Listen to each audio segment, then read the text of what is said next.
Minha gente, que bom que vocês vieram. Hoje eu vou precisar de vocês por perto, porque essa história que eu trouxe não é fácil de contar. Tem dor, tem medo, mas também tem uma coisa bonita que só o amor verdadeiro consegue fazer. Fica comigo até o final. O barulho que eu carrego comigo desde menina é o de casco batendo na terra seca. Centenas de cascos, todos de uma vez. Um estrondo que fazia o chão tremer debaixo das minhas canelas finas e a poeira vermelha subir tão grossa que tampava o sol do meio-dia. Foi nesse barulho, no meio de um estouro de boiada que quase me levou junto, que eu entendi uma coisa que nenhuma menina da minha idade deveria ter entendido: que o laço de sangue nem sempre é laço de amor. E que, às vezes, quem não tem obrigação nenhuma de te proteger é justamente quem atravessa o fogo por você. Meu nome é Linda Flor. Eu sei que é um nome comprido, um nome que chama a atenção. Meu padrasto escolheu esse nome para me chamar desde que eu era bem pequenina e ele chegou na nossa casa. Disse que eu era a flor mais bonita daquele terreiro de chão batido. E eu carreguei esse nome com orgulho a vida inteira, porque foi o único presente verdadeiro que a minha infância me deu. Eu nasci no interior do Piauí, numa terra tão seca que a gente ouvia o chão estalar quando pisava. A nossa casa era de taipa, com telhado de palha remendado com pedaço de lata velha. Não tinha forro, não tinha piso. O chão era de barro liso que minha mãe mandava eu varrer todo santo dia antes do sol esquentar. A cozinha ficava do lado de fora, num puxadinho coberto de palha, com um fogão de lenha que fumegava tanto que a fumaça entrava nos olhos da gente e ardia até a alma. Mas era ali, perto daquela fumaça, que eu me sentia protegida. Porque era ali que o Josué ficava sentado, no toco de madeira, descascando mandioca ou trançando corda de sisal, sempre assobiando uma modinha qualquer que ele inventava na hora. Josué não era meu pai de sangue. Meu pai verdadeiro eu nunca conheci. Minha mãe dizia que ele tinha ido embora antes de eu nascer, que era um homem fraco que não aguentou a dureza do sertão. Mas o Josué chegou quando eu ainda engatinhava no terreiro, e desde o primeiro dia ele me tratou como filha. Ele era magro, tinha as mãos grossas de quem trabalhava desde antes do sol nascer, e o rosto queimado de tanto sol que a pele dele tinha a cor da terra vermelha daquele chão. Mas os olhos dele... os olhos do Josué tinham uma doçura que eu nunca mais vi em homem nenhum. Quando ele me olhava, eu sentia que existia no mundo, que eu não era só mais uma boca para alimentar naquela seca sem fim. Josué cuidava dos cavalos da fazenda grande do seu Raimundo. Saía de madrugada, quando o céu ainda estava escuro e o sereno molhava a grama rala do pasto. Voltava no fim da tarde, com o corpo moído, mas sempre trazia alguma coisa para mim e para os meninos. Às vezes era uma fruta do mato que ele achava no caminho: cajá, murici ou um punhado de pitomba que ele guardava dentro do chapéu de palha. Outras vezes era só uma pena de passarinho colorida, que ele colocava atrás da minha orelha e dizia que eu parecia uma princesa do sertão. Eu ria tanto que minha barriga doía. Os meninos eram meus irmãos, por parte de mãe e do Josué. Beto era o mais velho dos dois, um menino calado, sério demais para a idade que tinha. Vivia grudado no Josué, imitando tudo que ele fazia. Se o Josué trançava a corda, o Beto sentava do lado e tentava trançar também, com aqueles dedos finos de criança que não conseguiam apertar o nó direito. Se o Josué assobiava, o Beto tentava assobiar, mas só saía um sopro fraco que fazia a gente cair na risada. Já o Lúcio era o caçula, o mais novo de todos nós. Esse era o oposto do irmão. Falava pelos cotovelos, corria pelo terreiro feito um bicho solto, vivia com o joelho ralado e a cara suja de terra. Lúcio tinha o sorriso mais largo que eu já vi numa criança. Um sorriso que iluminava aquele casebre escuro, como se alguém tivesse acendido um candeeiro no meio da sala. Aqui no canal, a gente formou uma verdadeira família, daquelas que puxa a cadeira lá para fora e senta na calçada no fim da tarde para prosear. Por isso, não me deixa falando sozinha. Escreve seu nome aqui embaixo para mim. E me conta uma coisa. Você também é daquela época em que a gente brincava no terreiro até a mãe chamar para dentro e dormia com a porta encostada sem medo de nada? Quero saber quem é do meu tempo. Se você quer saber o que aconteceu comigo, fica aqui do meu lado. Essa história tem muito mais do que parece. E depois tinha a minha mãe, a Maura. Minha filha, eu preciso falar da minha mãe com cuidado, porque eu passei a vida inteira tentando entender aquela mulher. E até hoje, com essa idade que eu tenho, com os cabelos todos brancos e o coração já cansado de bater, eu ainda não sei se entendi. A Maura era bonita. Isso ninguém podia negar. Tinha o cabelo preto e liso que ela penteava com vaidade toda manhã, olhando num espelhinho rachado que ela guardava dentro de uma lata de goiabada vazia. Tinha a pele lisa, os lábios cheios e um jeito de andar que chamava a atenção de qualquer homem que passasse naquela estrada de chão. Mas a beleza da minha mãe querida era uma beleza inquieta.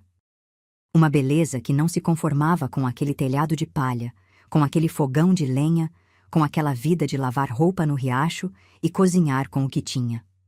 A Maura olhava para o nosso casebre com uma expressão que eu, menina, não sabia nomear. Hoje eu sei o que era. Era nojo, era vergonha.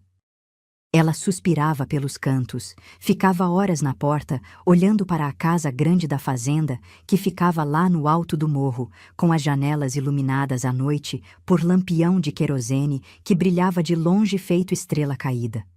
Ela via as mulheres da casa grande passarem na estrada com vestido engomado, sombrinha na mão, e eu percebia a mandíbula dela travar, os olhos estreitarem. Ela queria aquilo, queria o vestido, a sombrinha, o chão de ladrilho, a criadagem. E eu, menina boba, achava que era só sonho de mulher cansada. Achava que ia passar. Mas não passou, porque quando a vaidade encontra uma porta aberta, ela entra e leva tudo que encontra pela frente, inclusive o amor que uma mãe deveria ter por uma filha. E a porta que se abriu para a vaidade da minha mãe tinha nome: Seu Raimundo. Seu Raimundo era o capataz da fazenda grande. O braço direito do dono das terras, o homem que mandava e desmandava naquele pedaço de sertão como se fosse dono de tudo e de todos. Era um homem grande, de ombros largos, com um bigode grosso que ele alisava com os dedos quando estava pensando em maldade. Andava sempre de bota de couro até o joelho, gibão pesado mesmo no calor, e carregava um chicote enrolado no cinto que ele nunca largava.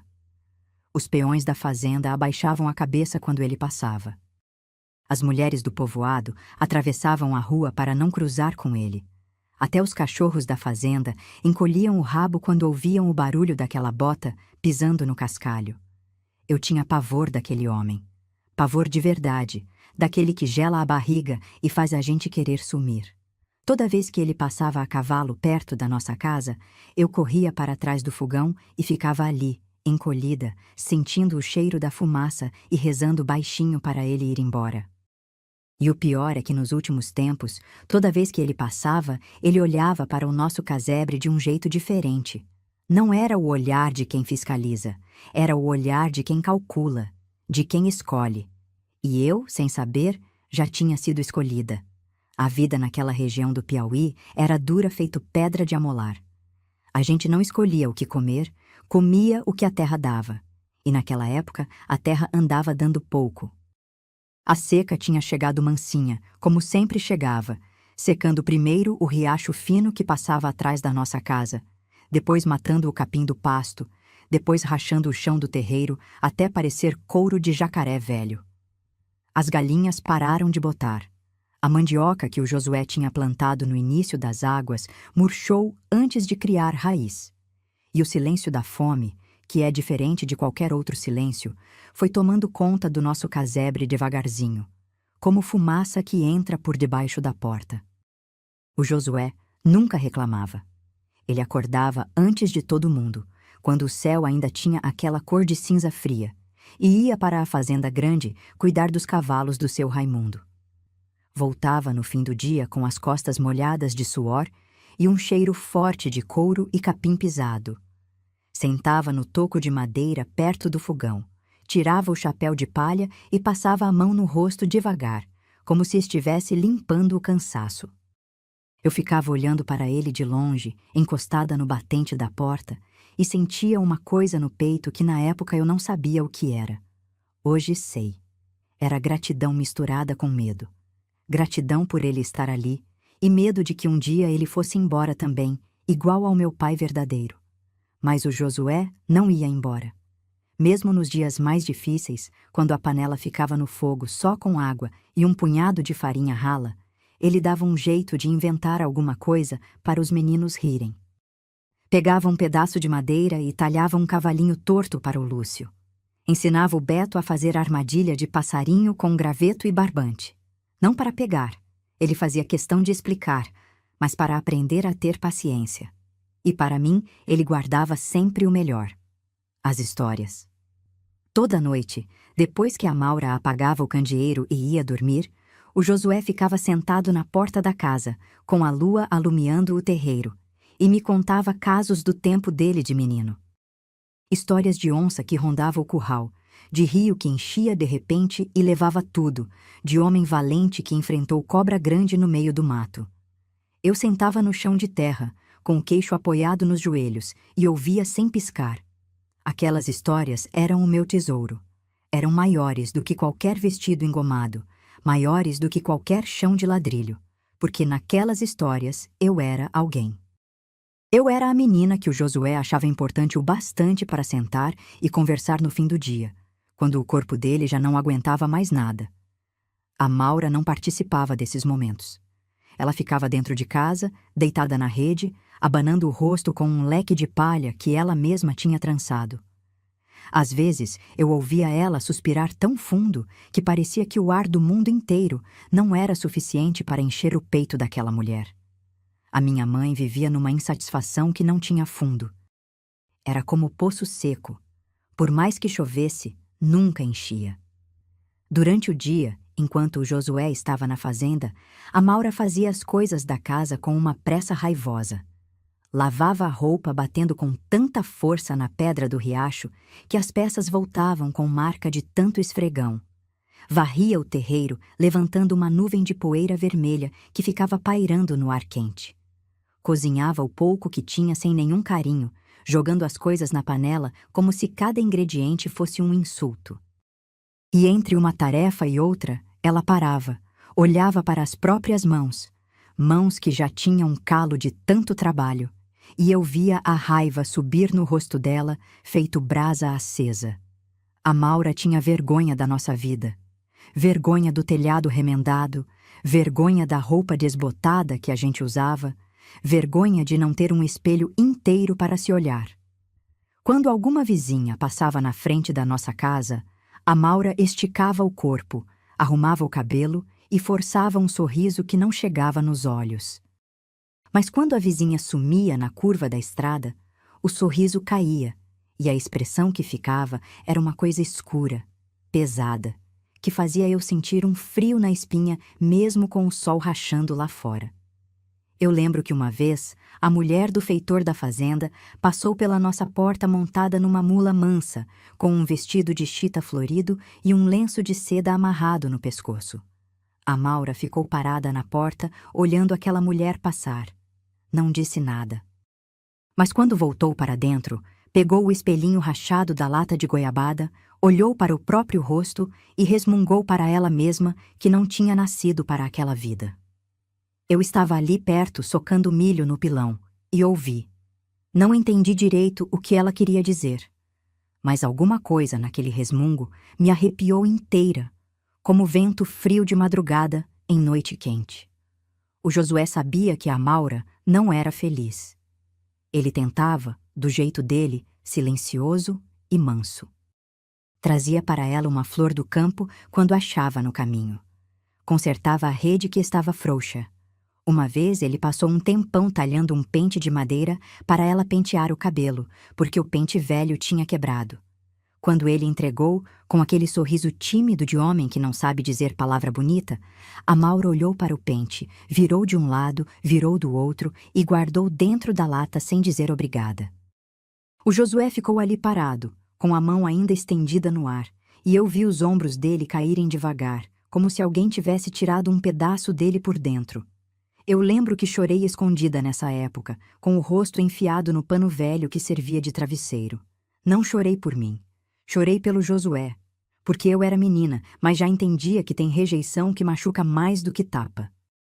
E a Maura rejeitava o Josué todo dia, de um jeito quieto e constante, como água que vai corroendo a pedra sem fazer barulho. Mas se a Maura tratava o Josué com frieza, com o seu Raimundo era diferente. Toda vez que o capataz aparecia na nossa região do terreiro, montado naquele cavalo escuro, com o chicote pendurado no cinto e a bota reluzindo de graxa, a Maura mudava, a postura dela endireitava. Os olhos ganhavam um brilho que eu nunca via em nenhum outro momento. Ela alisava o cabelo, ajeitava a barra da saia e ficava na porta com um sorriso que dessa vez chegava nos olhos sim. E o seu Raimundo, que não era homem de olhar para a gente pobre, começou a perceber aquilo. Eu vi a primeira vez que ele parou o cavalo na frente da nossa casa e ficou olhando para a Maura. Ela estava na porta, com o cabelo solto, e o sol da tarde batia nela de um jeito que fazia a pele brilhar. O seu Raimundo ficou ali, calado, com aquele bigode grosso cobrindo a boca, e os olhos dele percorreram a minha mãe de cima a baixo, devagar, como quem avalia uma égua na feira. Depois ele olhou para a casa, para o telhado remendado, para o terreiro varrido. E por último ele olhou para mim. Foi rápido.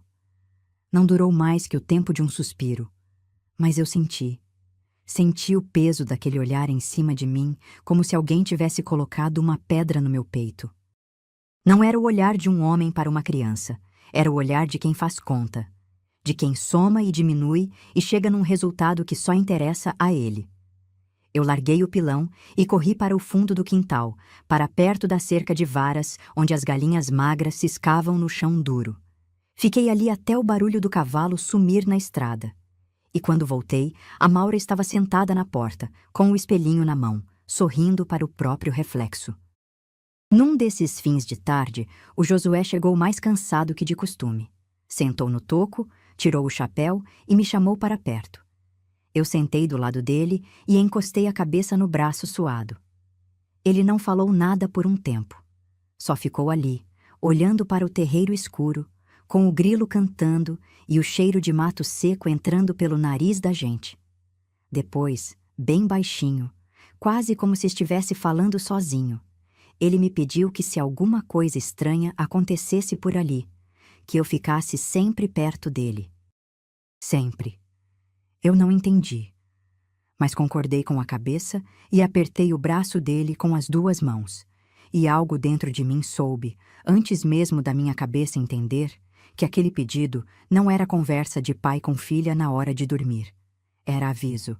A desgraça não chega de uma vez. Ela vai se aproximando devagar, feito aquelas nuvens escuras que a gente vê lá no fundo do horizonte e pensa que não vão chegar. Mas chegam.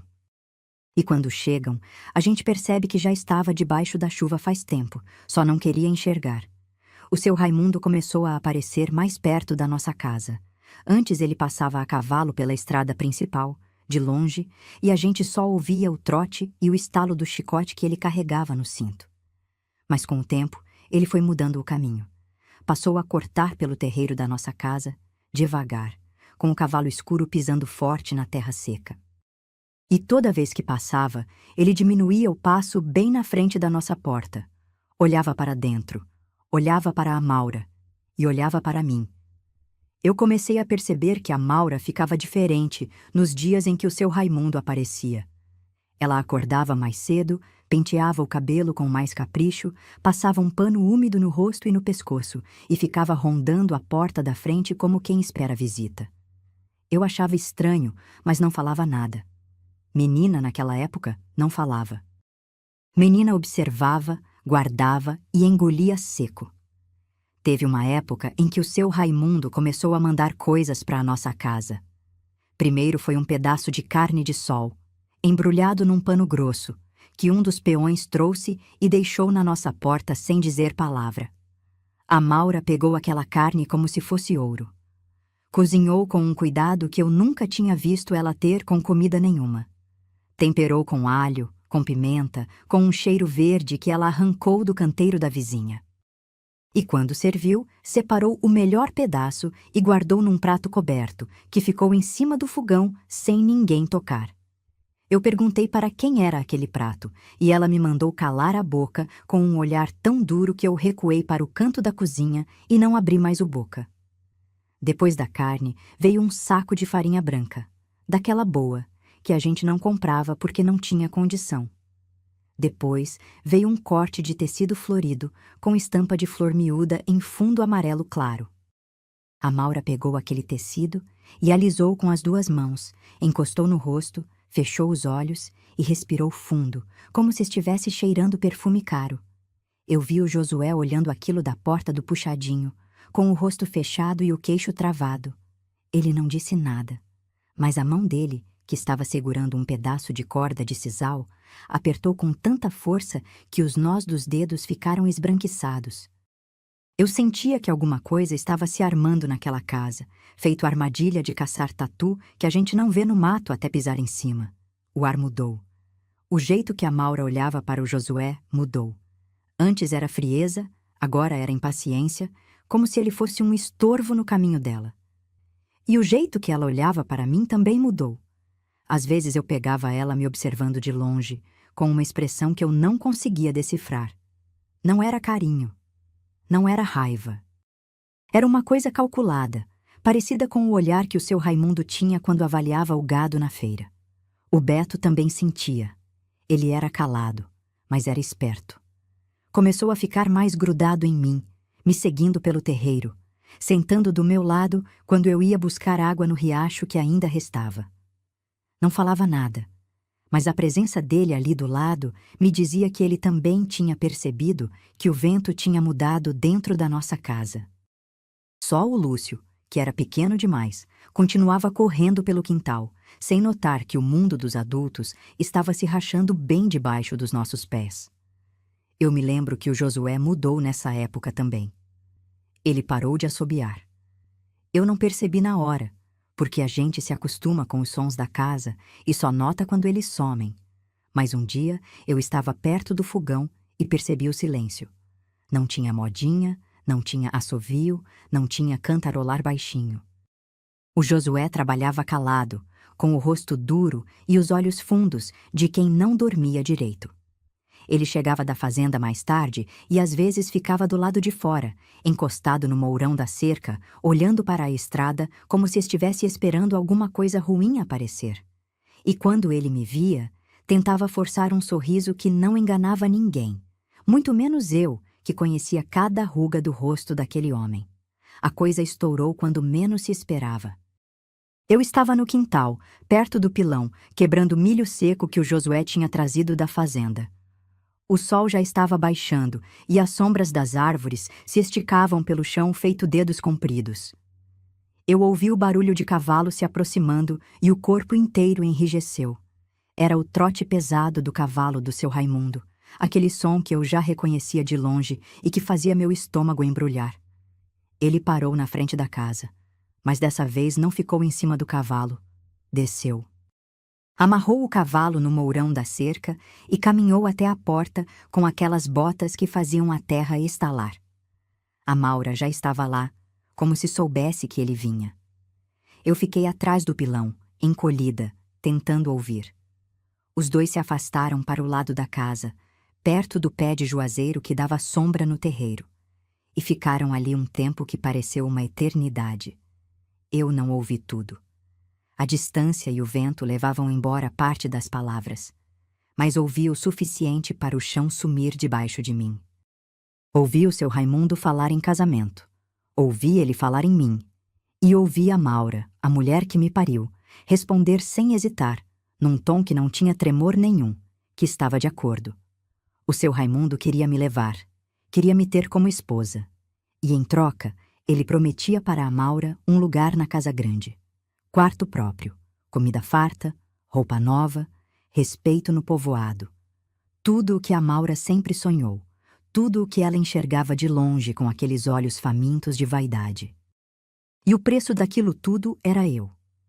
Eu larguei o pilão tão devagar que o milho escorregou dos meus dedos sem fazer barulho. As pernas tremiam tanto que eu tive que me apoiar na parede de taipa para não cair. O coração batia tão forte que eu tinha certeza que eles iam ouvir. Mas não ouviram. Estavam ocupados demais acertando os detalhes da minha entrega, como se eu fosse um saco de farinha ou uma cabeça de gado trocada na feira. Eu corri para o fundo do quintal. Passei pela cerca de varas, passei pelas galinhas magras, passei pelo pé de um buzeiro seco e fui parar na beira do cercado velho, onde o Josué guardava a ferramenta. Me escondi ali, atrás de um amontoado de enxada velha e arame enrolado, e chorei. Chorei tanto que o corpo inteiro sacudia. Chorei com a boca fechada, porque naquela casa, naquela época, menina não podia fazer barulho nem para sofrer. E no meio daquele choro abafado, uma pergunta martelava na minha cabeça sem parar. Será que o Josué já sabia? Será que era por isso que ele tinha me pedido para ficar perto dele? E se sabia, o que ele ia fazer? Porque contra o seu Raimundo, naquela terra, naquele sertão onde a lei era a vontade de quem tinha poder, um homem simples como Josué não tinha força nenhuma. Ou será que tinha? Depois daquele dia, a casa mudou. Não mudou de lugar, não mudou de tamanho, mas mudou de alma. O ar que a gente respirava dentro daquelas paredes de taipa ficou pesado, grudento, como aquele calor que vem antes de temporal e que aperta o peito da gente sem explicação. Cada pessoa dentro daquela casa virou uma ilha separada, e o silêncio entre nós era mais largo do que o Rio São Francisco em época de cheia. A Maura começou a me tratar diferente. Não era maldade aberta, não era grito nem tapa. Era pior. Era um cuidado falso, enjoativo, que me dava arrepio na espinha. Ela passou a pentear meu cabelo com uma delicadeza que nunca tinha tido antes. Alisava meus fios com a mão e dizia que eu estava ficando moça bonita, que eu tinha sorte de ter puxado a beleza dela. Me dava o melhor pedaço da comida, coisa que nunca acontecia. Antes era sempre o Josué e os meninos primeiro, e eu comia o que sobrava sem reclamar. E quando eu saía para o terreiro, ela me chamava de volta e mandava eu não tomar sol, para não escurecer a pele. Aquele carinho repentino me dava mais medo do que qualquer castigo, porque eu sabia de onde vinha. Eu tinha ouvido a conversa debaixo do juazeiro. Eu sabia que a Maura não estava me cuidando por amor de mãe. Estava me preparando feito mercadoria para entregar limpa e bonita para o comprador. O Josué percebeu a mudança. Ele chegava da fazenda e encontrava a Maura ajeitando meu cabelo ou arrumando minha roupa, e o rosto dele se fechava. Os olhos ficavam duros, a mandíbula travava, e eu via a veia do pescoço dele saltar feito corda esticada. Mas ele não explodia. O Josué era homem de guardar as coisas por dentro, de mastigar a dor em silêncio até engolir. Só que dessa vez eu percebia que ele estava engolindo uma coisa grande demais. Uma coisa que não ia caber dentro do peito dele por muito tempo. Teve uma época em que a Maura recebeu um recado do seu Raimundo por um dos peões da fazenda. O homem chegou a cavalo, entregou um embrulho e saiu sem olhar para trás. Dentro do embrulho tinha um par de sandálias de couro, novinhas, com uma tirinha de enfeite que brilhava no sol. A Maura abriu o embrulho na frente de todo mundo, no meio do terreiro.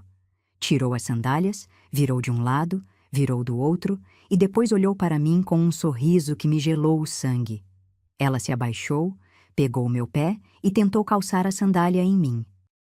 O couro era duro e apertava, mas ela forçou, apertou a tira e disse que eu ia usar aquilo no dia que importava.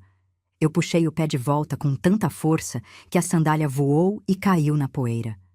A Maura me olhou com uma raiva fria, daquelas que não grita, mas que corta. Ela pegou a sandália, limpou a poeira com a barra da saia e guardou dentro de casa, na prateleira mais alta, onde eu não alcançava, e saiu andando sem olhar para trás. O Josué estava perto do curral quando isso aconteceu. Eu não sei se ele viu tudo, mas quando nossos olhos se cruzaram, eu vi uma coisa no rosto dele que me fez entender que ele sabia de tudo. Sabia da proposta, sabia do acordo, sabia que a Maura tinha vendido a minha vida por um chão de ladrilho e um teto que não pingava. O rosto dele não era de raiva, era de uma tristeza tão funda que parecia um poço sem fundo, daqueles que a gente joga uma pedra e nunca ouve o barulho dela bater no chão. Os dias que se seguiram foram os mais sufocantes da minha vida de menina. A Maura passou a me proibir de ir para o terreiro brincar com os meninos. Queria que eu ficasse dentro de casa, quieta, aprendendo a costurar e a cozinhar direito. Mandava eu lavar o rosto com água de flor que ela preparava com pétalas que juntava no mato. Mandava eu andar com a coluna reta, pisar devagar, falar manso. Cada instrução era uma corda que ia se amarrando no meu corpo, me apertando, me moldando numa forma que não era minha. O Beto ficava na porta me olhando com aqueles olhos grandes e tristes. O Lúcio chorava porque eu não saía mais para brincar com ele. E eu, por dentro, ia morrendo aos poucos, como planta que arrancaram da terra e deixaram secando no sol. Mas o pior momento dessa época foi quando eu vi o Josué confrontar a Maura. Eu estava no quarto, deitada na rede, fingindo que dormia. Ouvi a voz dele, abafada, vindo do lado de fora. Não era grito. O Josué nunca gritava. Era uma voz trêmula, pesada, de homem que está segurando um vulcão por dentro. E eu ouvi, mesmo sem entender cada palavra, que ele estava pedindo para ela desistir daquela loucura. Que aquilo não era coisa de mãe. Que ele não ia deixar. A Maura respondeu com uma voz cortante que eu conhecia bem. Eu não consegui ouvir tudo, mas o suficiente para entender que ela ameaçou ele. Disse que o seu Raimundo tinha poder para destruir a vida dele, que se o Josué tentasse atrapalhar, ia acabar preso ou coisa pior, que naquela terra o capataz era a lei e que um agregado como ele não tinha direito de opinar em nada. O silêncio que veio depois daquela conversa era o silêncio mais pesado que eu já senti na vida.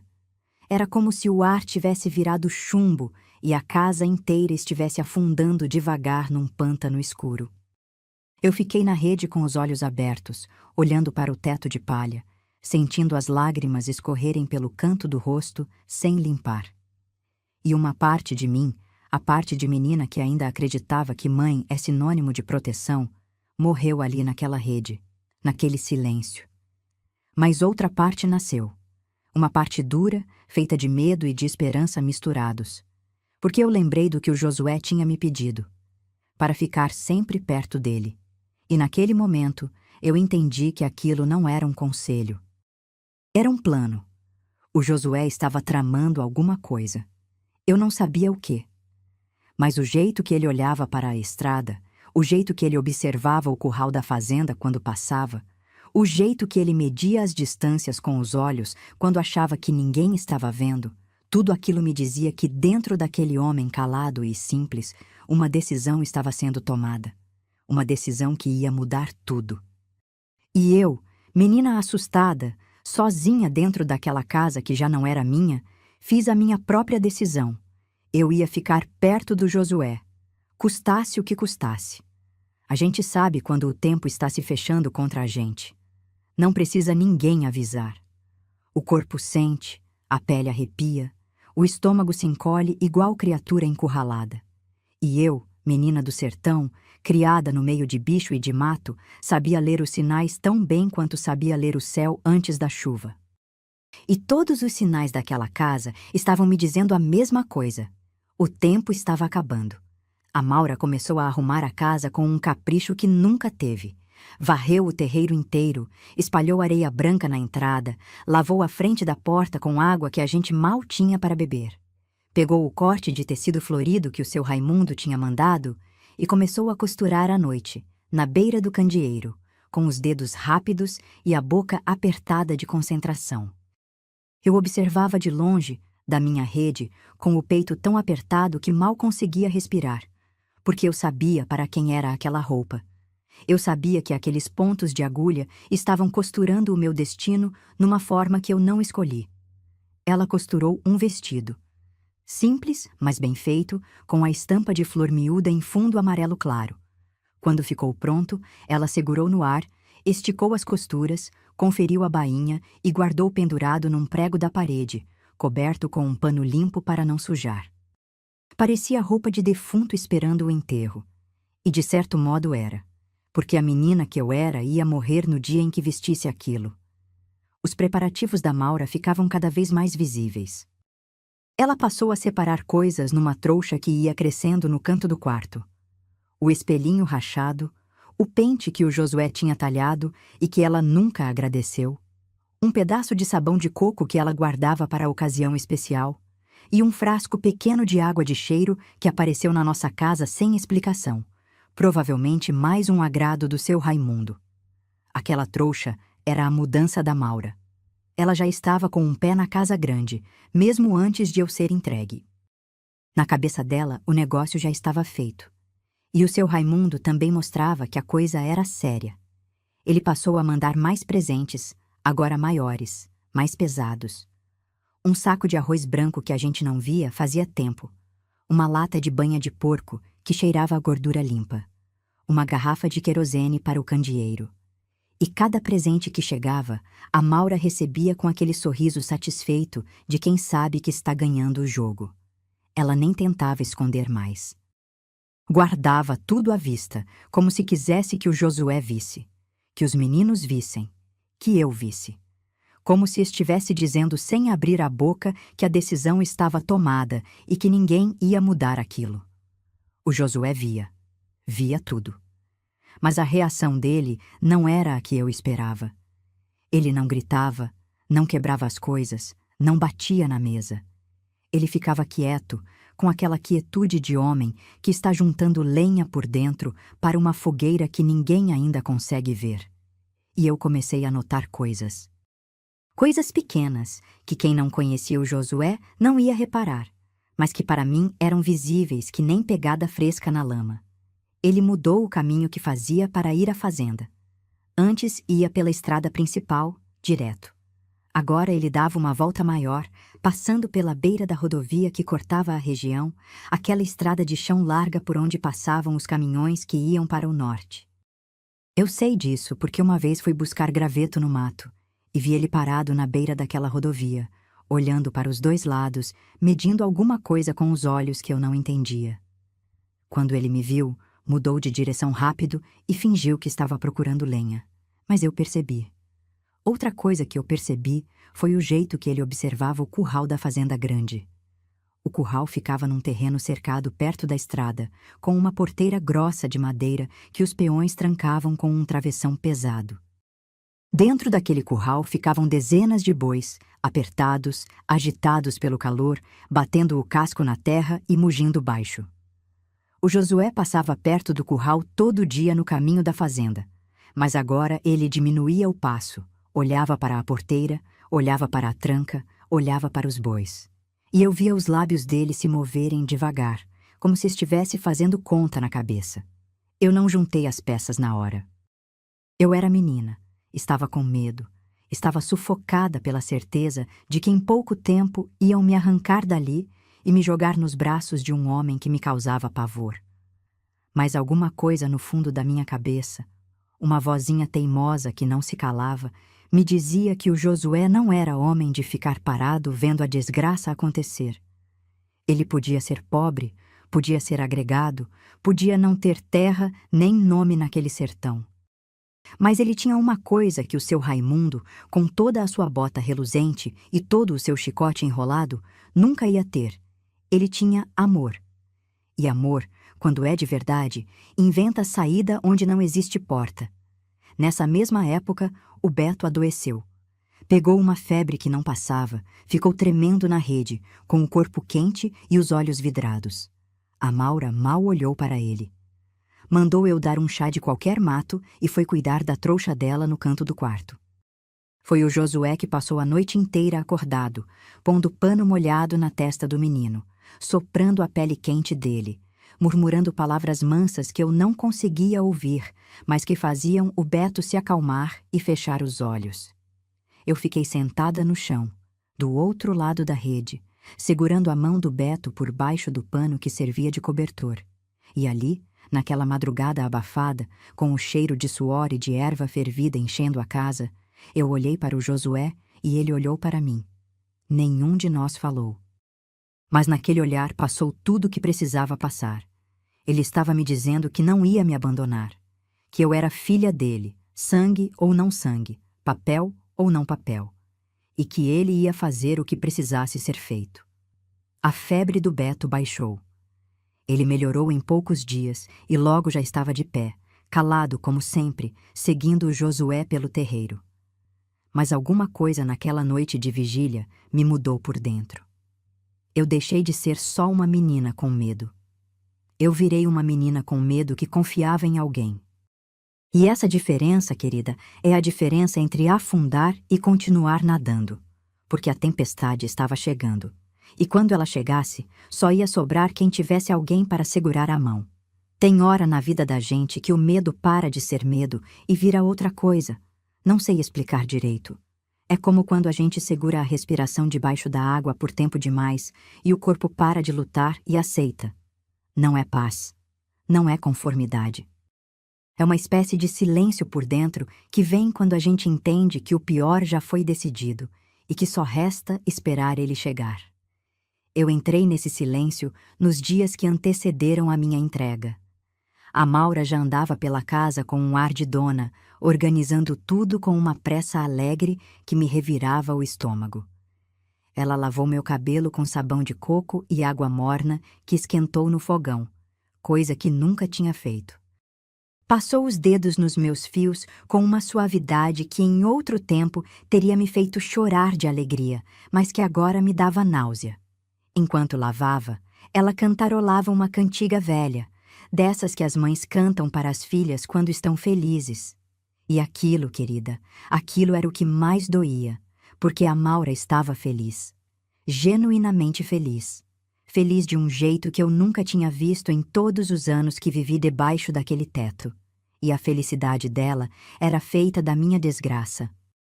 Eu ficava sentada no toco de madeira onde o Josué costumava sentar, olhando para o terreiro vazio, e tentava imaginar a vida que me esperava na casa do seu Raimundo. Tentava imaginar as mãos grossas daquele homem, o cheiro de couro e suor de cavalo que ele carregava, o bigode áspero, os olhos que nunca tinham doçura nenhuma. Tentava imaginar dormir ao lado de alguém que me causava um pavor tão grande que o corpo inteiro tremia só de pensar. E toda vez que essa imagem se formava na minha cabeça, eu sentia um enjoo subir do estômago e apertar a garganta, e tinha que me curvar para a frente e respirar fundo para não vomitar ali mesmo na terra seca. O Lúcio, coitado, não entendia nada do que estava acontecendo. Ele chegava perto de mim com aquele sorriso enorme e me puxava pela mão para ir brincar, e eu não conseguia. As pernas não obedeciam, os braços ficavam moles, e eu só conseguia alisar a cabeça dele e mandar ele ir brincar sozinho. Ele saía correndo, mas voltava pouco depois, sentava do meu lado e ficava ali, quieto pela primeira vez na vida, como se o corpo pequeno dele tivesse captado a tristeza que eu não conseguia esconder. O Beto, que já estava bom da febre, virou minha sombra. Ia para onde eu ia. Se eu levantava, ele levantava. Se eu sentava, ele sentava do lado. Não falava nada, porque o Beto nunca foi de falar, mas a presença dele era um muro fino, de menino, que não ia segurar o vento se o vendaval viesse, mas que estava ali mesmo assim. E eu amava aquele menino por isso. Amava de um jeito que apertava o peito e fazia os olhos arderem. O Josué continuava saindo cedo e voltando no fim do dia. Mas eu reparava que ele voltava diferente. Tinha uma agitação contida no corpo dele. Um jeito de mexer as mãos como se estivessem inquietas demais para ficarem paradas. Ele olhava para mim quando chegava. Um olhar rápido, mas firme, e depois ia direto para o fundo do quintal, onde ficava um tempo sozinho antes de entrar em casa. Eu não sabia o que ele fazia ali, não ousava seguir, mas via que quando ele voltava do fundo do quintal, os olhos dele tinham uma determinação que eu nunca tinha visto. Uma coisa dura, afiada, como lâmina de faca nova. Nessa época aconteceu uma coisa que eu nunca esqueci. A Maura estava sentada na porta, costurando a barra do vestido que ia ser meu, e eu estava no puxadinho da cozinha, debulhando feijão velho num prato de esmalte lascado. O Lúcio brincava no terreiro, correndo atrás de uma galinha magra que fugia dele com um cacarejar desesperado. E do nada, sem nenhum motivo que eu conseguisse entender, a Maura levantou a cabeça da costura, olhou para mim e me chamou com um gesto de mão. Eu fui. Fui devagar, arrastando os passos, com o prato de feijão ainda na mão. Ela mandou eu sentar perto dela. Eu sentei. E então ela fez uma coisa que me desarrumou inteira. Ela esticou a mão e passou os dedos no meu rosto, de leve, do meu queixo até a testa. E os olhos dela, que eram quase sempre duros ou calculados, estavam molhados. Brilhavam com uma coisa que parecia tristeza, ou remorso, ou sei lá o quê. Durou um instante, menos que um instante, porque logo ela piscou, enxugou os olhos com as costas da mão e voltou a costurar como se nada tivesse acontecido. Eu fiquei paralisada. Aquele toque, aquele segundo de maciez no rosto da Maura me destruiu mais do que toda a crueldade dos dias anteriores. Porque me mostrou que em algum canto escondido daquela mulher, debaixo da vaidade e da ambição e do egoísmo, ainda existia uma fagulha de mãe. Uma fagulha tão pequena que não tinha força para mudar nada, mas grande o suficiente para me fazer sentir a dor do que eu estava perdendo. Eu não estava perdendo só a minha liberdade. Eu estava perdendo a possibilidade de ter uma mãe. E essa perda, querida, é uma ferida que não cicatriza nunca. Arde até hoje, quando eu passo a mão no meu próprio rosto e lembro daqueles dedos. Nessa mesma época, o Josué fez uma coisa que me chamou a atenção.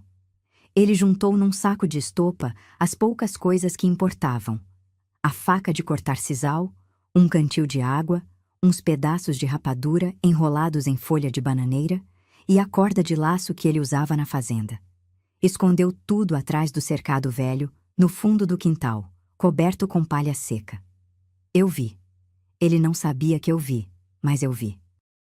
E naquele momento, com o coração disparado e as mãos suando frio, eu entendi que o Josué não estava se conformando. Ele estava se preparando. Não sei dizer se foi alívio ou se foi mais medo. Talvez tenha sido os dois juntos, misturados feito água com terra depois da chuva, virando uma lama densa que grudava na alma e não deixava eu pensar direito. Mas uma coisa eu sabia com certeza. Quando o Josué decidia alguma coisa, ele ia até o fim. E qualquer que fosse o plano dele, eu ia junto. Porque entre o destino que a Maura tinha escolhido para mim e o desconhecido que o Josué estava armando na surdina, eu preferia o desconhecido. 1000 vezes o desconhecido. A gente carrega na memória os dias que mudam tudo. Não lembra o dia certinho, não lembra a hora, mas lembra os detalhes. O cheiro, a cor do céu, a posição do sol, o gosto que ficou na boca. E o que eu lembro do dia em que a verdade me acertou por inteiro é o cheiro de rapadura queimando no fogo, porque a Maura estava fazendo um doce para receber o seu Raimundo, que viria acertar os últimos detalhes. Eu já sabia do trato, já tinha ouvido a conversa debaixo do juazeiro, mas saber pela metade é diferente de saber por inteiro. É como ver cobra pela metade no mato. A gente sabe que é cobra, mas não sabe o tamanho, não sabe se é venenosa, não sabe para que lado ela vai atacar. E nesse dia, eu vi a cobra inteira. O seu Raimundo chegou no meio da manhã, mas dessa vez não veio a cavalo. Veio numa charrete puxada por uma mula gorda, com um peão dirigindo e ele sentado atrás, de perna cruzada, com um chapéu de couro novo que brilhava no sol feito carapaça de besouro. A charrete parou na frente da nossa casa e ele desceu devagar, com a calma de quem sabe que o mundo inteiro espera por ele. A Maura já estava na porta, com o cabelo penteado e a roupa mais limpa que ela tinha. Sorria com todos os dentes, e aquele sorriso me embrulhava o estômago. Eu estava no lado da casa, agachada perto do pé de juazeiro, fingindo que juntava graveto. O Beto estava comigo, calado como sempre, empilhando pedrinhas no chão com aquela paciência de menino velho. E dali, escondida pela sombra da árvore, eu vi e ouvi o que não devia. O seu Raimundo entrou na casa com a Maura. Ficaram lá dentro um tempo. Eu ouvia a voz grossa dele, pausada, como quem dita ordem que não aceita resposta. E ouvia a voz da Maura, mansa, quase doce, concordando com tudo num tom que eu nunca ouvi ela usar com o Josué. Ela estava servindo ele, tratando ele como patrão, como homem importante. E cada pedaço daquela voz mansa me cortava por dentro feito lâmina cega, que não corta limpo, que rasga. Quando eles saíram para o terreiro, o seu Raimundo olhou ao redor com aquele jeito de dono que ele tinha. Olhou para o telhado remendado, para a parede de taipa rachada, para o fogão do puxadinho e fez uma cara de desprezo que nem tentou esconder. Depois, olhou para a Maura e fez um gesto largo com a mão, apontando para a direção da casa grande, lá no alto do morro. A mensagem era clara, sem precisar de palavra nenhuma. Aquilo ali era o que ela ia ganhar em troca. O telhado que não pinga, o chão que não é de barro, a vida que ela sonhava enquanto olhava para o espelhinho rachado. E então, ele olhou para o lado da casa, para onde eu estava. O corpo inteiro me gelou. Eu me encolhi atrás do tronco do juazeiro, mas era tarde. Ele já tinha me visto. E o sorriso que apareceu debaixo daquele bigode grosso me deu um enjoo tão forte que eu tive que tapar a boca com as duas mãos para não fazer barulho. Era o sorriso de quem confere a mercadoria antes de pagar. De quem olha o gado, examina o dente, apalpa a costela e decide que vai levar. O Beto, do meu lado, parou de empilhar pedrinhas. Eu senti a mão dele agarrar a barra da minha saia com uma força que eu não sabia que aqueles dedos finos tinham. Ele também tinha visto o sorriso. E mesmo pequeno, mesmo sem entender tudo, ele entendeu o suficiente. O seu Raimundo foi embora pouco depois, subiu na charrete, ajeitou o chapéu e saiu pelo caminho de terra sem olhar para trás. A Maura ficou na porta, com as mãos na cintura e o peito estufado, olhando a charrete sumir na poeira, com uma expressão de vitória que me dava vontade de gritar. Quando a poeira baixou, ela entrou em casa e eu ouvi ela mexendo nas coisas, arrumando, organizando, cantarolando de novo aquela cantiga que me rasgava por dentro. O Josué não estava em casa quando o seu Raimundo veio.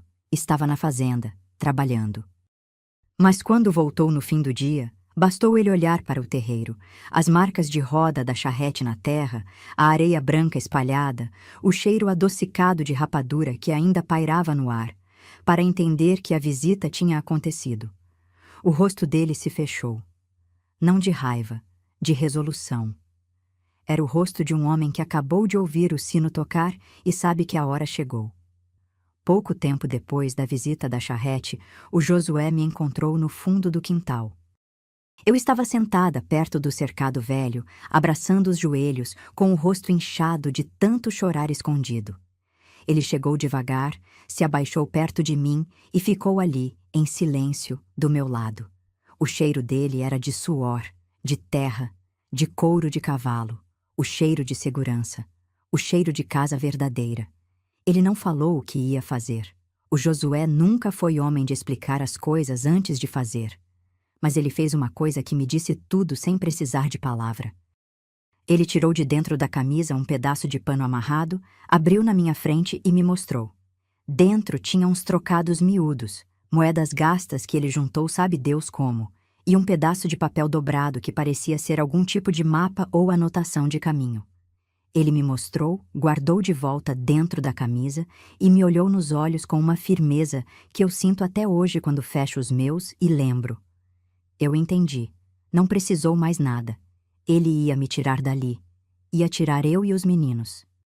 Não sabia como, não sabia quando, não sabia para onde. Mas sabia que ia. E a certeza daquele olhar me segurou de pé quando tudo dentro de mim queria desabar. O Beto apareceu do nada, como sempre fazia, e sentou do outro lado do Josué. O Josué passou o braço em volta do menino, puxou ele para perto e ficou ali, com um filho de cada lado, olhando para o céu escuro do sertão, onde as estrelas brilhavam tão perto que parecia que a gente podia esticar a mão e arrancar uma.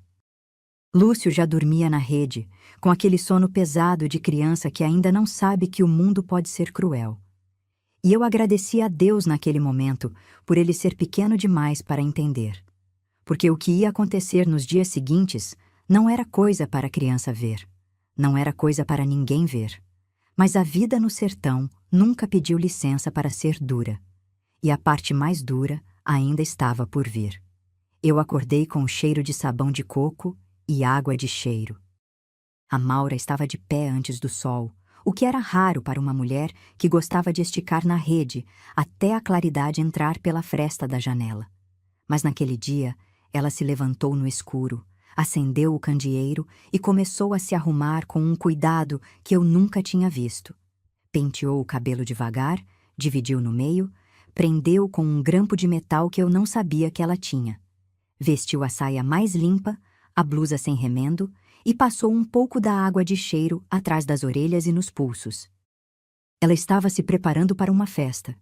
E a festa era a minha entrega. Eu fiquei na rede, com os olhos abertos no escuro, sentindo o coração bater tão forte que eu tinha medo dele estourar dentro do peito. As pernas não queriam me obedecer.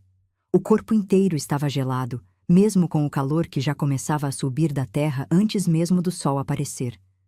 Eu queria levantar e correr. Correr para o mato, correr para a estrada, correr para qualquer lugar que fosse longe daquela casa. Mas eu não conseguia mexer. O medo tinha me pregado na rede, feito bicho preso em armadilha. A Maura veio me buscar. Chegou perto da rede, puxou o pano que me cobria e mandou eu levantar com um gesto firme de mão. Eu levantei devagar, com as pernas bambas e a boca seca. Ela me levou para o puxadinho da cozinha, onde já tinha uma bacia de água morna esperando. Me lavou com o sabão de coco, esfregando meus braços, meu pescoço, atrás das orelhas, com uma eficiência fria de quem prepara animal para vender na feira. Não tinha carinho naquele banho. Tinha capricho. A diferença entre os dois é um abismo que só quem já sentiu na pele entende.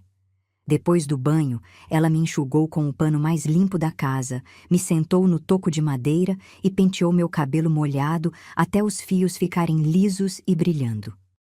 Prendeu com uma fita de tecido que ela cortou do mesmo pano florido do vestido. E então tirou o vestido do prego da parede, aquele vestido de estampa de flor miúda em fundo amarelo que ela costurou nas noites de candeeiro, e estendeu na minha frente. Eu olhei para aquele vestido e senti o estômago revirar. Cada costura daquela peça era um ponto na sentença da minha vida. Cada florzinha do tecido era uma mentira, bonita por fora, podre por dentro. A Maura ficou esperando eu vestir, com os braços cruzados e a expressão impaciente. Eu vesti. Não porque queria.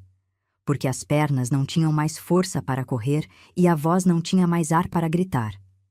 Vesti como quem veste mortalha. Ela me olhou de cima a baixo, ajeitou a barra da saia, puxou a gola, alisou uma ruga no ombro. Depois deu um passo para trás, inclinou a cabeça e sorriu. Um sorriso de satisfação, de obra concluída. E eu ali, dentro daquele vestido que cheirava a tecido novo e a traição, me sentia a coisa mais sozinha do mundo. Os meninos estavam no canto da casa, sentados no chão. O Beto me olhava com aqueles olhos grandes que não perdiam nada, e eu vi que o lábio debaixo dele tremia, aquele tremor que vem antes do choro que menino teimoso não deixa sair. O Lúcio estava no colo do Beto, quieto pela segunda vez na vida, com o polegar na boca e os olhos arregalados, sem entender por que o mundo tinha ficado tão silencioso. O Josué não estava na casa. Ele tinha saído antes de todo mundo acordar. A Maura nem reparou na ausência dele. Ou se reparou, não deu importância. Para ela, o Josué já não existia naquela equação. Era um homem apagado, um empecilho que ela já tinha descartado na cabeça antes mesmo de descartar na vida. Mas eu reparei. Reparei e me agarrei àquela ausência como quem se agarra na última raiz antes de cair no precipício. Porque se o Josué não estava ali, era porque estava em algum outro lugar fazendo alguma coisa. E eu sabia, no fundo do peito, que essa alguma coisa tinha a ver com o saco de estopa escondido, com as moedas miúdas, com o papel dobrado, com os olhares que ele dava para o curral e para a rodovia. O sol subiu e o calor veio junto, pesado, sufocante, daqueles que fazem a paisagem tremer no horizonte como se o mundo estivesse derretendo. A Maura me colocou sentada na porta da casa, virada para a estrada, como vitrine de loja esperando o comprador. Eu fiquei ali, com as mãos no colo, com as sandálias de couro apertando meus pés, sentindo o suor escorrer pelas costas e molhar o tecido novo do vestido. O cheiro de rapadura e de poeira quente se misturava no ar, e até hoje, quando eu sinto esse cheiro, o estômago embrulha e a garganta aperta. O tempo passou devagar, esticado, cruel. Cada minuto durava 1 hora. Cada som que vinha da estrada, um pássaro, um galho quebrando, o mugido distante dos bois no curral, me fazia o coração disparar e as mãos suarem frio. E então eu ouvi o barulho que eu temia. O trote pesado, cadenciado, ritmado, vindo pela estrada de terra. E junto com o trote, o tinir de arreio e o estalo surdo de casco no cascalho. O seu Raimundo apareceu na curva da estrada, montado a cavalo. Atrás dele vinha um peão, puxando uma mula que carregava um baú de madeira. Ele vinha devagar, sem pressa, com a pose de quem vai buscar o que já é seu por direito. O chapéu de couro brilhava no sol. O chicote balançava no cinto.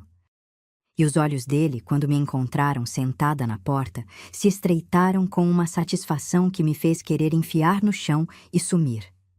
A Maura saiu de dentro da casa e ficou ao meu lado, com a mão no meu ombro.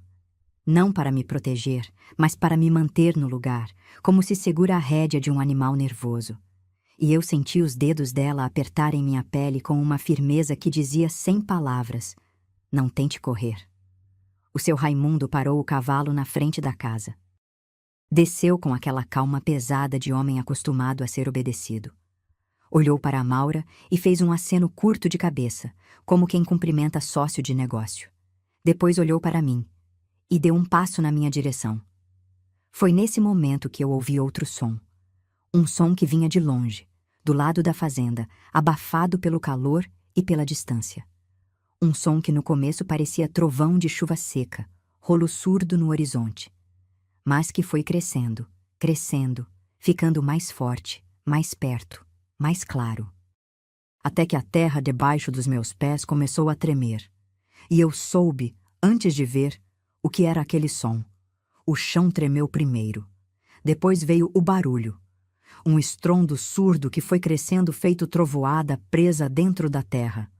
Um rugido de centenas de cascos batendo no chão seco, todos de uma vez, tão forte que as paredes de taipa da nossa casa estalaram e um punhado de barro soltou do teto e caiu no terreiro como chuva de poeira. As galinhas se desesperaram, voaram para cima da cerca, cacarejando loucas. A mula do peão empinou, arrancou a corda e saiu em disparada pela estrada. E o cavalo do seu Raimundo, que estava amarrado no mourão, começou a relinchar e a puxar a corda com tanta força que o mourão balançou inteiro. A poeira vermelha subiu de uma vez. Uma nuvem grossa, densa, que engoliu o sol do meio-dia e cobriu tudo como se a terra tivesse virado fumaça. Eu não conseguia ver 2 palmos na frente do meu rosto. Os olhos ardiam, a garganta fechou. E por um segundo eu achei que o mundo estava acabando, que a terra tinha aberto e ia nos engolir a todos. O seu Raimundo xingou alto e correu para o cavalo, tentando segurar a corda que o animal puxava com uma força descontrolada. O peão que veio com ele girava no terreiro sem saber para que lado ir, tropeçando na poeira, com os braços esticados na frente, tentando enxergar alguma coisa. A Maura gritou e correu para dentro da casa, tropeçando na soleira da porta. E eu fiquei ali, paralisada na porta, com o vestido de florzinha amarela coberto de poeira vermelha e o coração batendo tão forte que eu sentia a pulsação nos olhos, nas têmporas, na ponta dos dedos. Foi quando eu senti a mão. Uma mão grande, calosa, forte, que agarrou meu braço com uma firmeza que eu conhecia de cor. A mão do Josué. Ele apareceu do meio da poeira como se tivesse saído de dentro da própria terra, com o rosto coberto de pó vermelho, os olhos brilhando feito brasa no meio daquela nuvem e o corpo inteiro tremendo de adrenalina. Ele me puxou com uma força que quase me tirou do chão. E com a outra mão ele já segurava o Beto, que apareceu grudado na cintura dele como se tivesse se agarrado e não soltasse nem morto. O Lúcio. Onde estava o Lúcio? Eu senti o pânico me engolir. Abri a boca para gritar, mas a poeira entrou e eu engasguei. O Josué olhou para trás, para dentro daquela nuvem vermelha onde não se via nada, e por um instante, o instante mais longo da minha vida, eu vi o medo no rosto dele, o medo verdadeiro, aquele que aparece quando um pai acha que pode ter perdido um filho. E então, do meio do caos, veio um choro. O choro agudo, desesperado, de criança apavorada. O Lúcio estava debaixo da rede, encolhido, com as mãos nos ouvidos e a boca aberta num berro que a poeira quase engolia. O Josué largou meu braço, entrou na casa num salto, agarrou o Lúcio pela cintura e voltou. O menino se agarrou no pescoço dele com uma força de bicho acuado, as perninhas enroladas na cintura do pai, o rosto enfiado no ombro suado. E o Josué, com o Lúcio pendurado nele, pegou minha mão de novo e começou a correr. A boiada passava pela frente da casa. Dezenas de bois em disparada, corpos enormes e escuros cortando a poeira, os chifres aparecendo e sumindo na nuvem vermelha, feito lâminas. O chão sacudia tanto que eu tropeçava a cada passo. O barulho era ensurdecedor. Cascos, mugidos, estalos de cerca quebrando e, por trás de tudo, os gritos do seu Raimundo, que tentava controlar o cavalo e não conseguia. O Josué não correu para a estrada principal. Ele correu para o lado, cortando pelo fundo do quintal, passando pelo cercado velho onde ele tinha escondido o saco de estopa. Sem parar de correr, ele agarrou o saco que estava debaixo da palha e jogou nas costas. Depois, me puxou pela mão com mais força e gritou para o Beto ficar colado nele. E nós 4 rasgamos pelo pasto seco, correndo na direção oposta da boiada, com o capim alto batendo nas nossas canelas e os espinhos de Jurema arranhando nossos braços. Eu corria sem sentir o corpo. As sandálias de couro que a Maura tinha calçado em mim se soltaram no primeiro trecho de pasto e eu nem percebi que perdi. O vestido de florzinha rasgou nos espinhos e eu não me importei.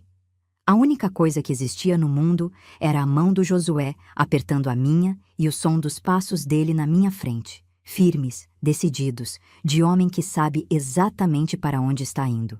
Nós corremos por um tempo que eu não sei medir. Podia ter sido minutos, podia ter sido uma eternidade. O sol castigava nossas cabeças. O suor misturado com poeira escorria nos nossos rostos, formando riachos de lama vermelha, e a respiração saía em ofegos rasgados que queimavam o peito. O Lúcio chorava no ombro do Josué, um choro baixinho e constante, que cortava mais que grito. O Beto corria calado, com os olhos fixos nas costas do pai, seguindo cada passo sem questionar. Quando chegamos na beira da rodovia, eu achei que ia desmaiar. As pernas tremiam tanto que eu caí de joelhos na terra dura da margem da estrada. O Josué me levantou pelo braço e ficou ali, de pé, olhando para os 2 lados da rodovia com uma urgência que eu via pulsar na veia do pescoço dele. A estrada estava vazia, vazia e longa, esticando para os 2 lados até sumir no tremor do calor que subia do chão. O pânico voltou. Se não viesse ninguém, o seu Raimundo ia nos achar. A boiada não ia durar para sempre. A poeira ia baixar. E quando baixasse, ele ia montar naquele cavalo e vir atrás de nós com a fúria de um homem humilhado na frente dos seus. E contra a fúria de um capataz no sertão, 3 crianças e um homem sem nada não tinham defesa nenhuma. O Josué ficou plantado na beira da rodovia, com o Lúcio no colo e os olhos varrendo o horizonte. Eu fiquei do lado dele, agarrada no braço do Beto, rezando por dentro todas as orações que eu conhecia, misturando as palavras, engolindo sílabas, pedindo a Deus, a Nossa Senhora, a todos os santos que eu já tinha ouvido falar, que mandasse alguma coisa por aquela estrada. Qualquer coisa. Um carro, uma carroça, um milagre. E foi quando eu ouvi, lá longe, abafado pela distância, o ronco velho e cansado de um motor. O motor roncava feito animal velho subindo ladeira. Um ronco engasgado, falhado, que tossia fumaça preta e engrenagem rangendo. Mas para mim, naquela beira de estrada, com o sol derretendo o mundo e o medo apertando cada osso do meu corpo, aquele ronco era o som mais bonito que eu já tinha ouvido na vida. Mais bonito que viola, mais bonito que canto de pássaro, mais bonito que qualquer modinha que o Josué já tivesse assobiado no terreiro de casa. O caminhão apareceu na curva da rodovia tremendo inteiro, coberto de poeira, com a carroceria aberta e uma lona rasgada amarrada com corda nos cantos. Debaixo daquela lona, apertados feito gado em curral, tinha gente. Muita gente.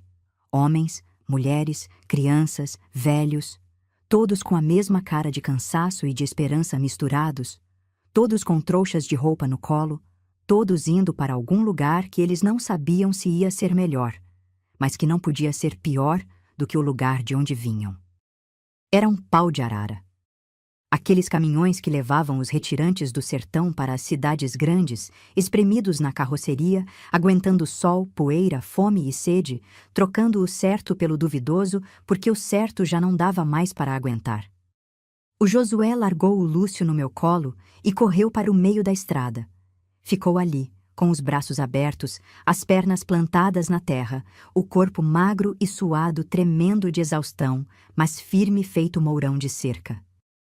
O caminhão veio vindo, e por um segundo, horrível, eu achei que não ia parar. Que ia passar direto e nos deixar ali, na beira daquela rodovia, para o seu Raimundo encontrar. Mas o motorista pisou no freio. O caminhão gemeu, as rodas travaram na terra solta, levantando uma nuvem de poeira, e o bicho parou com um solavanco que jogou os retirantes uns em cima dos outros na carroceria. Antes que o motorista pudesse dizer qualquer coisa, o povo da carroceria já estava estendendo as mãos. Mãos magras, mãos calejadas, mãos que não tinham nada, mas que ofereciam tudo. Gente que não nos conhecia, que não sabia de onde a gente vinha nem para onde ia, mas que reconhecia no desespero dos nossos olhos alguma coisa que eles também carregavam dentro de si. A miséria tem esse poder estranho de criar uma irmandade silenciosa entre desconhecidos. A gente não precisa explicar. A gente só precisa estender a mão. O Josué me empurrou para cima primeiro. Mãos me agarraram pelos braços, me puxaram, me ergueram e me colocaram em cima das tábuas da carroceria com um cuidado rude, mas cheio de urgência. Depois veio o Beto, leve feito passarinho, içado por um homem grande que o segurou pela cintura e depositou do meu lado como se fosse coisa de vidro. Depois o Lúcio, que foi passado de mão em mão feito pacote precioso, ainda chorando, ainda agarrado em tudo que encontrava pela frente. E por último o Josué, que se jogou na carroceria com as últimas forças que tinha, rolou para o lado e ficou ali, deitado nas tábuas, com o peito subindo e descendo rápido e os olhos fechados, respirando um ar que agora tinha gosto de liberdade. O caminhão engatou a marcha com um rangido que arrepiava os dentes e começou a se mover. Devagar primeiro, depois mais rápido, ganhando velocidade naquela estrada de terra que ia ficando estreita no espelho retrovisor. Eu me virei e olhei para trás. Vi a poeira da estrada, vi o mato seco dos lados, vi a paisagem que eu conhecia desde que nasci ir ficando pequena, menor, até sumir. E com ela sumiu o casebre de taipa, o terreiro varrido, o fogão de lenha, o pé de juazeiro, o pilão, o riacho seco. Sumiu tudo que eu tinha sido até aquele momento. E sumiu a Maura. Eu não vi ela quando saímos correndo. Não sei se ela tentou impedir, se gritou, se correu atrás. Não sei se ficou parada na porta olhando a poeira da boiada engolir o terreiro. Não sei se chorou. Talvez tenha chorado. Talvez não. A única coisa que eu sabia, ali naquela carroceria que balançava e rangia e chacoalhava cada osso do meu corpo, era que a mulher que me deu à luz tinha me trocado por um teto que não pinga, e que o homem que não tinha obrigação nenhuma de me amar tinha arriscado a própria vida para me tirar de lá. O Josué se sentou depois de um tempo.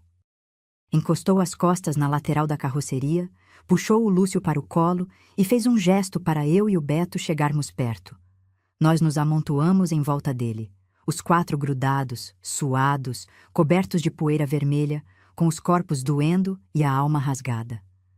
Uma mulher que estava sentada perto de nós abriu uma trouxa e tirou um pedaço de pão seco, daqueles duros que precisam molhar para comer. Partiu no meio e estendeu para o Josué sem dizer nada.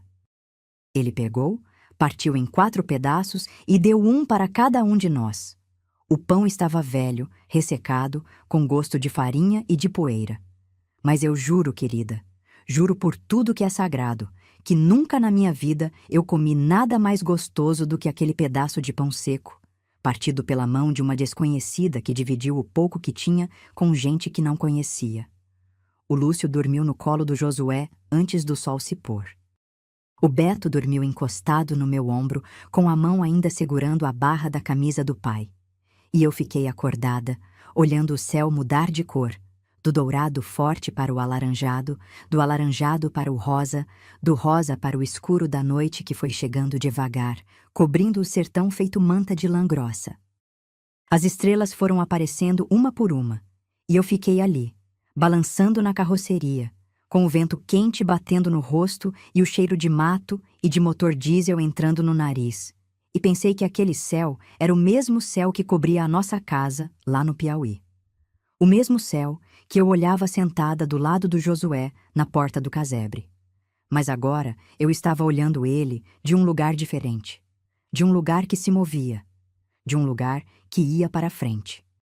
E para frente era o único lugar para onde eu queria ir. A viagem no pau de arara durou o que pareceu uma vida inteira. O caminhão parava de vez em quando na beira da estrada para o povo descer, esticar as pernas, fazer as necessidades no mato e beber um gole de água de algum córrego que aparecesse no caminho. A gente dormia sentado, comia o que aparecia. Pedaço de rapadura que alguém dividia, punhado de farinha seca, fruta verde colhida na beira da estrada quando o caminhão parava. O Lúcio teve febre de novo na viagem, e uma senhora que estava na carroceria, uma mulher velha de rosto enrugado que parecia ter 100 anos de estrada nas costas, mastigou uma folha de erva que tirou de dentro da trouxa e colocou na testa dele. A febre baixou antes do sol nascer. Eu nunca soube o nome daquela mulher. Nunca mais a vi, mas ela está guardada num canto do meu peito que eu não abro para qualquer pessoa. O caminhão nos deixou numa cidade que eu nunca tinha ouvido falar. Uma cidade grande para os meus olhos de menina do sertão, com ruas de paralelepípedo, casas de tijolo com telhado de telha de barro, um mercado barulhento no centro onde se vendia de tudo, e gente demais andando para todos os lados com uma pressa que eu não entendia. O barulho me assustava. O cheiro era diferente. Não era terra e mato, era fumaça de carro, gordura de fritura e um cheiro enjoativo de esgoto que vinha de um valão que cortava a cidade. O Josué desceu do caminhão com o Lúcio no colo, o Beto grudado na cintura e eu segurando a mão dele. Nós 4, de pé na calçada, cobertos de poeira vermelha, com a roupa rasgada e os rostos queimados de sol, parecíamos bichos tirados do mato e jogados no meio da civilização. As pessoas passavam e olhavam para nós com aquele olhar que eu aprendi a conhecer muito bem nos anos seguintes, o olhar de quem vê gente miserável e desvia os olhos rápido, com um misto de pena e incômodo, como se a pobreza fosse contagiosa. Mas o Josué não abaixou a cabeça. Ele nunca abaixou. Ajeitou o Lúcio no colo, ergueu o queixo e começou a andar. Não sabia para onde, não conhecia ninguém, não tinha nada além do saco de estopa com meia dúzia de trocados e a roupa do corpo. Mas andou. E nós fomos atrás, porque atrás do Josué era o único lugar seguro do mundo. Os primeiros tempos foram duros de um jeito que dói só de lembrar. O Josué conseguiu trabalho numa obra, carregando tijolo e massa debaixo do sol, fazendo o serviço de pedreiro sem nunca ter colocado uma colher de pedreiro na mão antes. As mãos dele, que eram calejadas de lidar com corda e couro de cavalo, se abriram em bolhas novas, sangraram, criaram calos em cima de calos. Ele saía antes do dia clarear e voltava depois de escurecer, com o corpo coberto de pó de cimento e os ombros caídos de cansaço. Mas toda vez que entrava naquele quartinho alugado nos fundos de uma pensão que cheirava a mofo e gordura velha, ele procurava os olhos dos meninos e os meus, e eu via que ele ainda estava ali, inteiro, firme. Nós moramos naquele quartinho por um bom tempo. Dormíamos os 4 no chão, em cima de um papelão coberto com um lençol que uma vizinha da pensão deu de caridade. A comida era pouca. Arroz, feijão aguado, ovo quando dava, farinha sempre. O Lúcio chorava à noite com saudade da rede e do terreiro. E eu ninava ele no colo, cantando baixinho as mesmas modinhas que o Josué assobiava no tempo do casebre, tentando trazer um pedaço do que a gente perdeu para dentro daquele quarto apertado. Mas o Josué tinha uma teimosia que eu só entendi muito tempo depois. Ele trabalhava feito animal, guardava cada trocado, não gastava com nada que não fosse comida e teto. E quando juntou o bastante, a primeira coisa que ele fez não foi comprar roupa, não foi comprar móvel, não foi comprar nada para ele. Ele me matriculou numa escola pública, simples, com as paredes descascando e os bancos de madeira riscados de canivete. Mas uma escola, com professor, com caderno, com lápis. Coisas que eu nunca tinha tido na vida. Eu lembro do primeiro dia que sentei naquele banco de escola e segurei um lápis na mão. Os dedos tremiam.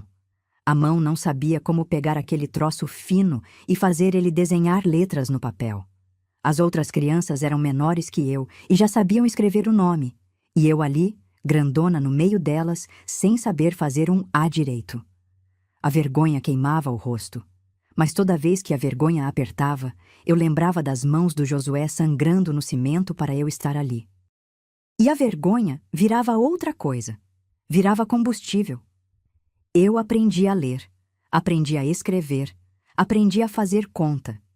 E cada letra que eu desenhava no caderno era uma vitória contra tudo que tentaram fazer comigo.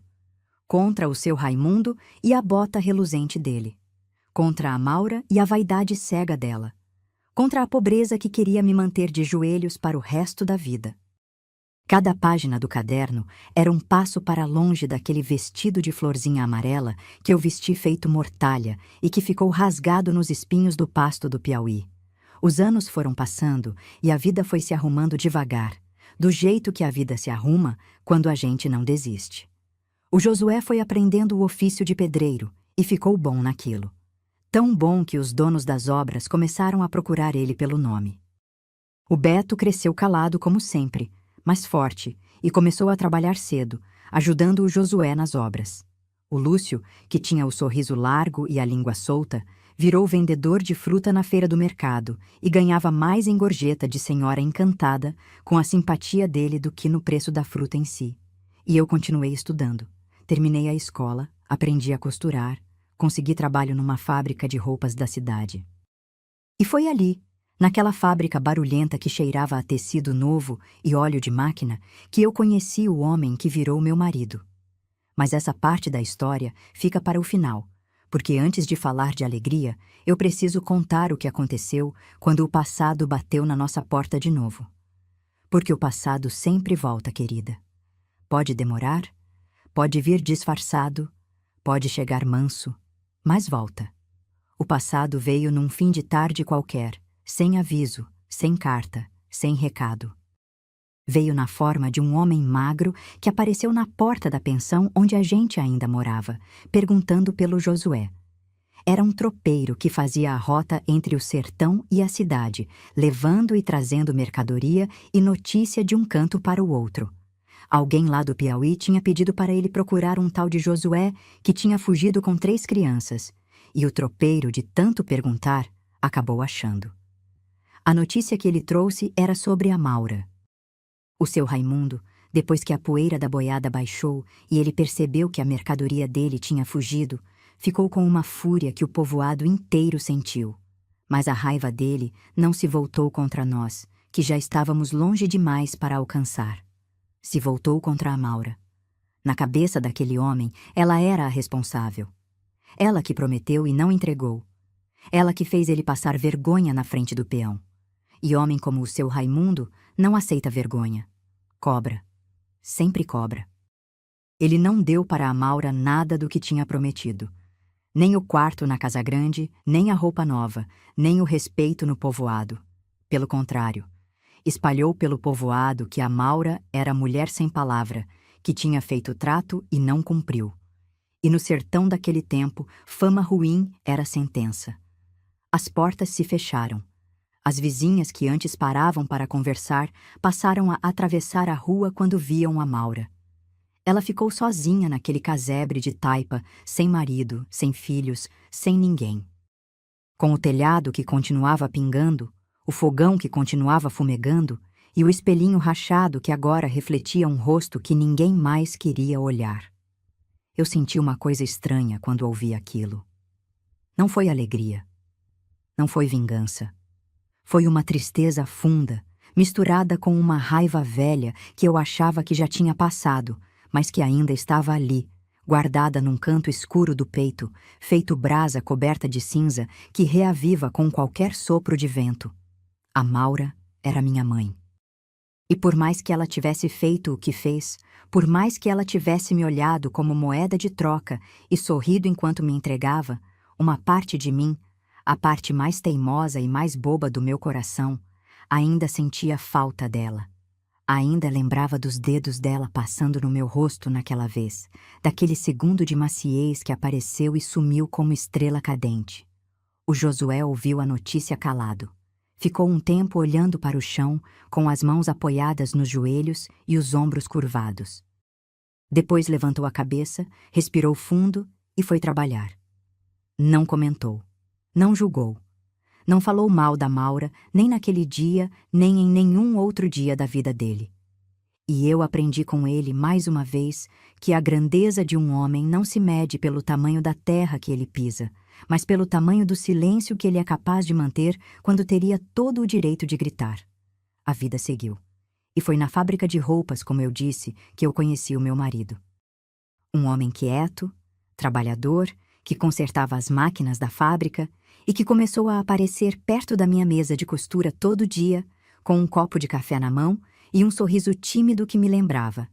E como me lembrava, o sorriso do Josué.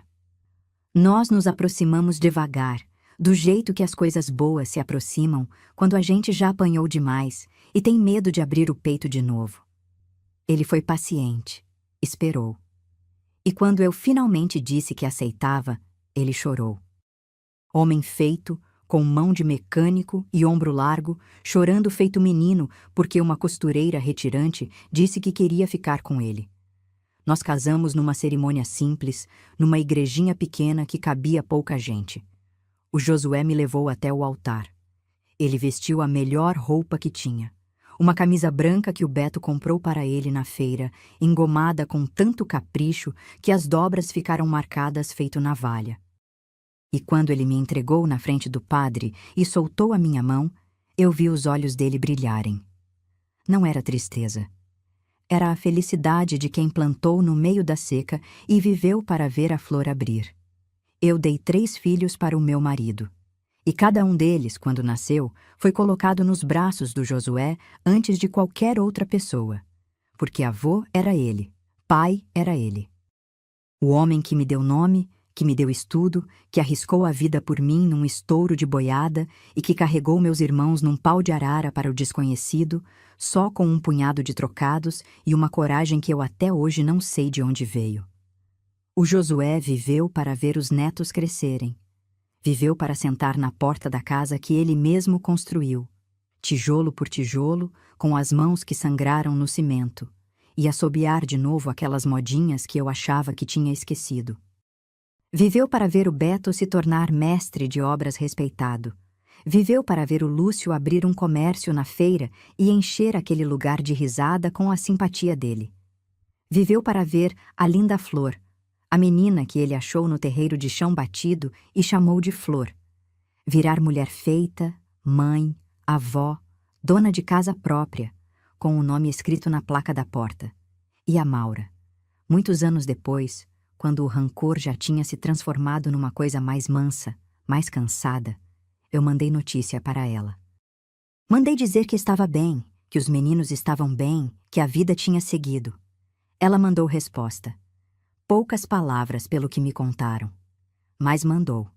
E com o tempo, a gente foi trocando recado, de longe, devagar, como quem costura um rasgo muito grande com linha fina, sabendo que nunca vai ficar igual ao que era antes, mas que pelo menos tampa o buraco e impede o vento de entrar.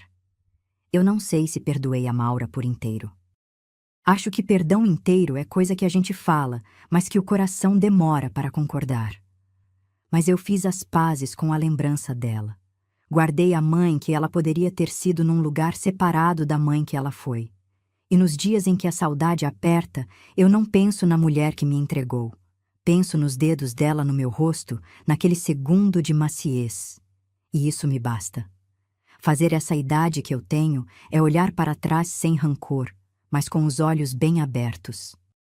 É saber que a vaidade pode cegar até o amor de uma mãe, mas que o amor de verdade, aquele que não vem do sangue, mas vem da escolha, é capaz de mover o mundo. O Josué me ensinou isso sem nunca ter lido um livro na vida. Me ensinou com a mão grossa dele segurando a minha no meio da poeira. Me ensinou carregando meus irmãos no colo enquanto o chão tremia. Me ensinou guardando trocados dentro da camisa para me dar um futuro. Eu olho para a minha casa hoje, para os retratos dos netos na parede, para a cadeira vazia onde o Josué sentava para assobiar. E eu sinto uma coisa no peito que eu passei a vida inteira procurando a palavra certa para descrever. E a palavra é gratidão. Uma gratidão tão grande que não cabe numa história, não cabe num vídeo, não cabe numa vida. Mas que eu quis dividir com vocês, porque dividir a história é o jeito que a gente encontra de manter vivo quem a gente ama. Se essa história tocou o coração de vocês, compartilha com alguém que precisa ouvir que o amor verdadeiro não é o que vem do sangue, é o que vem da escolha.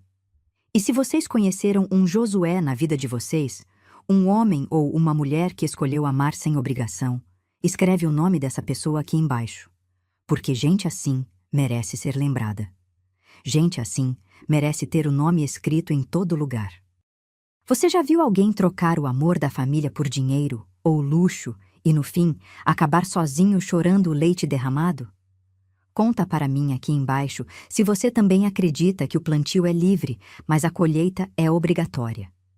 A vaidade pode até destruir um lar, mas o amor verdadeiro reconstrói a vida da gente em qualquer lugar. A poeira do passado abaixa, mas a gratidão, querida, a gratidão fica para sempre. Que a paz que eu sinto hoje na minha casa alcance o coração de cada uma de vocês que caminhou comigo nessa estrada.